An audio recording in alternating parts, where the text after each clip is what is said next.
여러분, 견적서 볼 줄 모르면 사고술이 들어가서 눈탱이 맞습니다.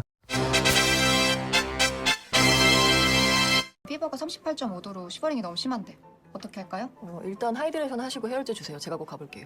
여러분, 병원에서도 이런 진료 차트라든지 의료 용어들이 난무할 때 하나도 우리가 알아들을 수 없잖아요. 차량 수리 비용도 마찬가지입니다. 가령 여러분들이 이 정도의 사고가 나서 수리를 들어갔다고 가정을 해봅시다.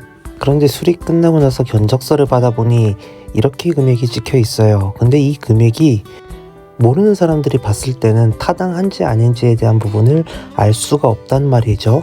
그래서 오늘은 여러분들에게 견적서를 보는 간단한 방법을 좀 알려드릴까 합니다. 최소한 여러분들이 싸게 수리하지는 못하더라도 눈탱이는 맞지 말아야 될 거잖아요. 일단 처음 아셔야 될 거는 요즘은 보험 개발을 해서 AOS라는 프로그램이 나와 있습니다. AOS는 바로 오토모빌 리페어 코스트 온라인 서비스의 약자이고요.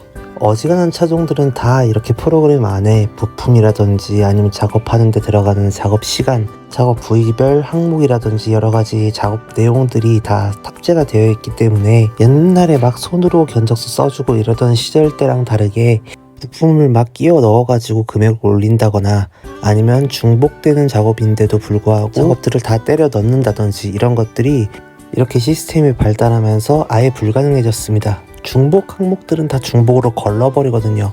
그래서 고객들이 이렇게 견적서를 받으면 이렇게 T라고 써있죠. 이런 식으로 표시가 되어요. 그러면서 금액이 다 빠져버립니다, 자동으로. 자, 그러면 아예 중복에 대한 거는 걱정이 없을까? 아니요, 그렇지는 않습니다.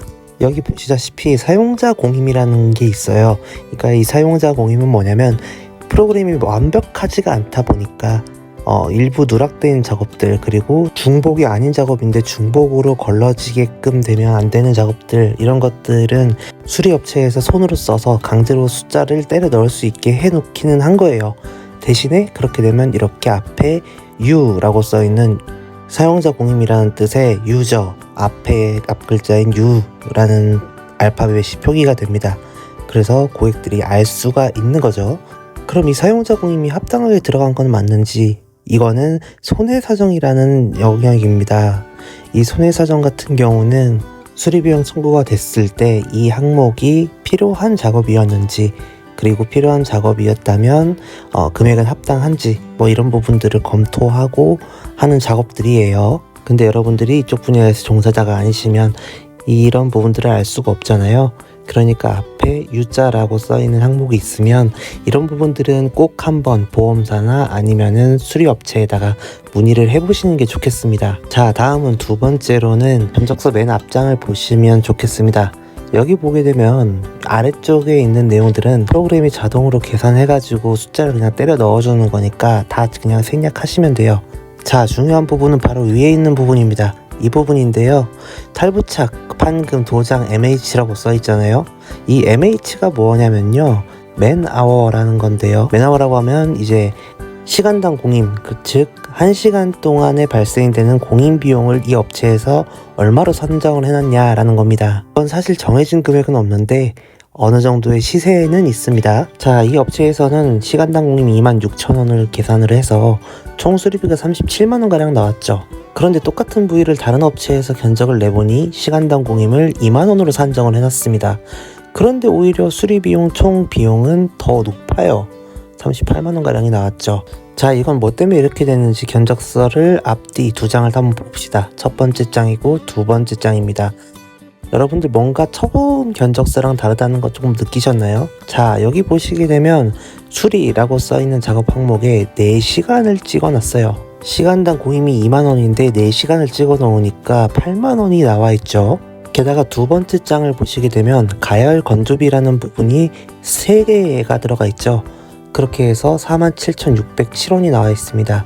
사실 이 가열 건조라는 작업은 열 처리를 하는 과정인데요. 차량을 도장을 하고 나면 이렇게 뜨거운 곳에다가 넣어서 열 처리라는 걸 하게 됩니다. 근데 보통 이 열 처리 시설에 들어갈 때 범퍼 하나를 작업을 하든 범퍼 휀다 문짝을 작업하든 한 번 할 때 최대 한 서너 개 정도의 파츠를 같이 처리를 한단 말이에요. 그래서 만약에 가열 건조비가 3번이 들어가려고 하면 이런 식으로 차가 대굴대굴 굴러서 차의 모든 외판을 다 수리를 해야 돼서 한 번 할 때 왼쪽, 한 번 할 때 오른쪽, 그리고 한 번 할 때 위쪽, 뭐 이런 식으로 3번을 집어넣는 경우에만 가열 건조비 3번을 인정을 해줄 수가 있는 거예요. 사실 가열 건조비를 여러분들 어지간해서는 2라고 써있는 것도 보기 쉽지 않습니다. 여러분들이 손상시킨 이 부분을 수리하는 데에서 이 시간이 과연 합당한 시간인지에 대한 의문이 든다거나 아니면 가열 건조비에 1, 2 아닌 2나 3이 써있는 경우에는 전화해서 한번 수리업체나 또는 보험회사에 문의를 해볼 필요가 있다라는 겁니다. 자, 오늘도 유익한 정보가 되셨나요? 유익한 정보가 되셨다면 여기 구독 버튼 눌러서 구독 한번 눌러주시는 거 꼭 잊지 마시고요.